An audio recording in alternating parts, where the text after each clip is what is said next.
You know, it might be surprising, but one of the very first signs of aging, well, it isn't always wrinkles. Right, sometimes it's something you feel more than see. Exactly, like a subtle weakness in your legs.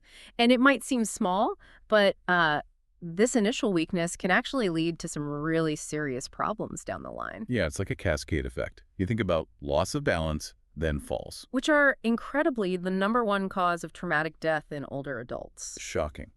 And a fall that causes something like a hip fracture? The outcomes are really grim. Grim is right.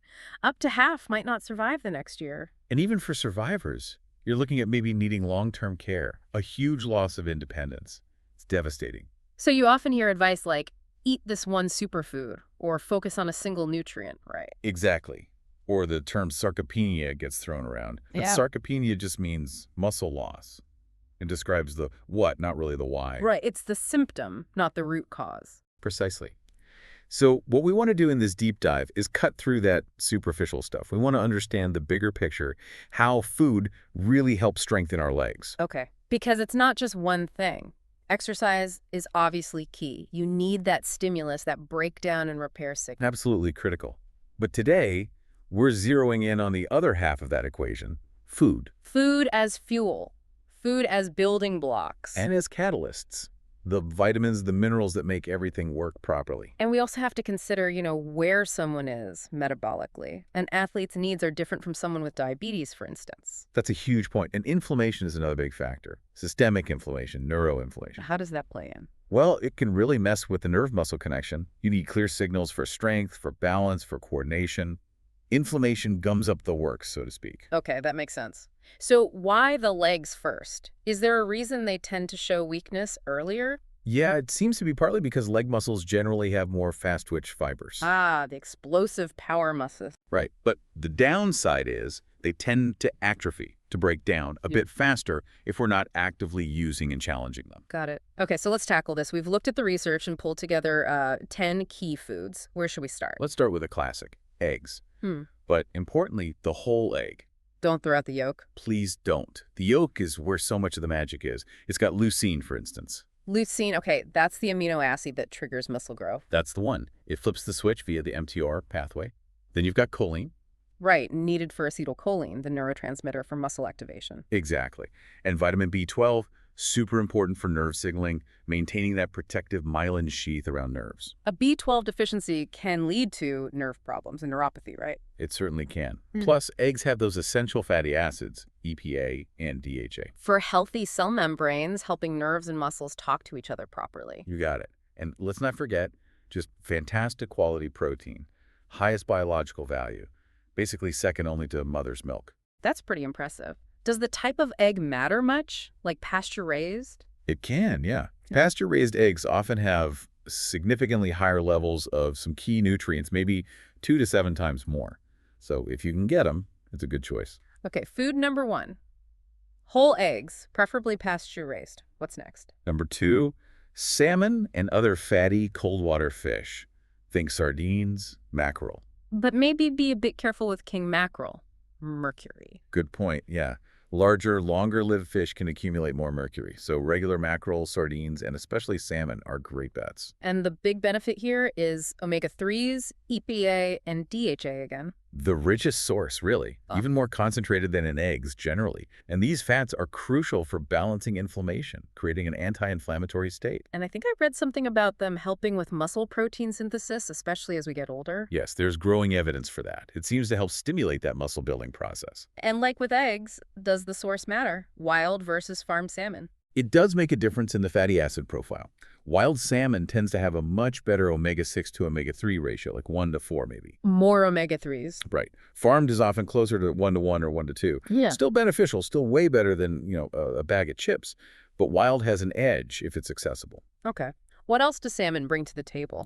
Well, it's also got selenium and astaxanthin, powerful antioxidants that protect cells from damage, and vitamin D.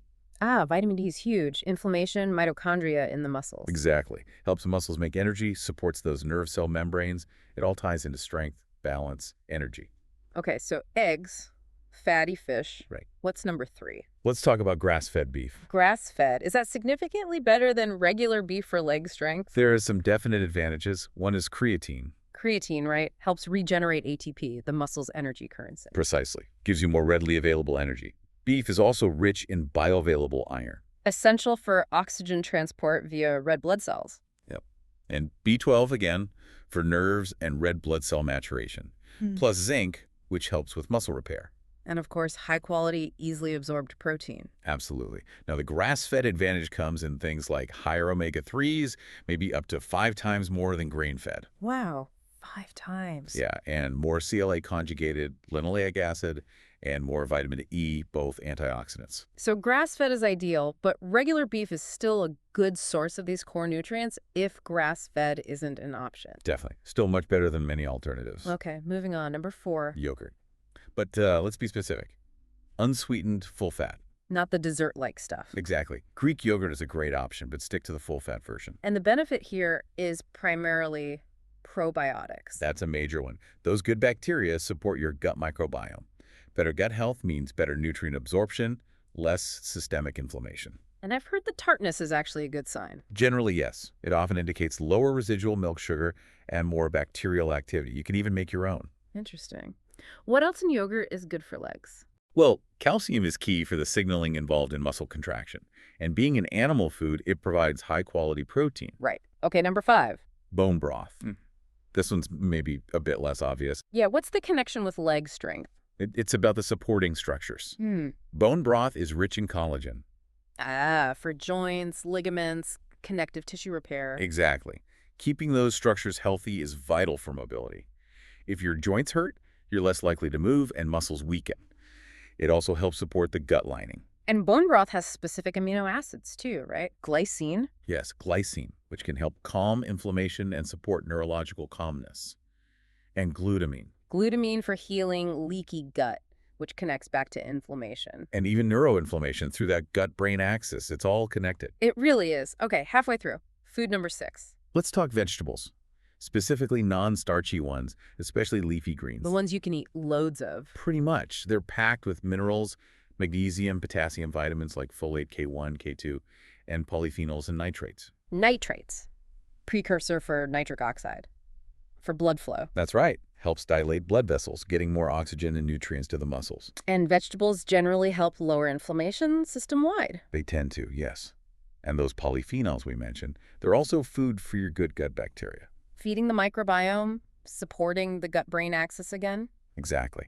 Plus, they act as catalysts, helping mitochondria, the cell's power plants, work efficiently. Variety is key here. Eat the rainbow, as they say. Okay, number 7. Nuts and seeds. Small but mighty. Good source of minerals, right? Magnesium, zinc. Yep. And some, like flax and chia, give you ALA, that plant-based omega-3 precursor. Which doesn't convert perfectly to EPHA, but still helps the overall ratio. Correct. And they offer vitamin E and some protein too. But the minerals are really key for muscles. How so? Well, think about muscle contraction and relaxation. You need sodium, potassium, calcium, magnesium for that whole process to work smoothly. Prevents cramps. Oh, okay. And for nerve signals, too. Absolutely. Nerve transmission, tissue repair, making neurotransmitters. Minerals are crucial. Got it. Number 8.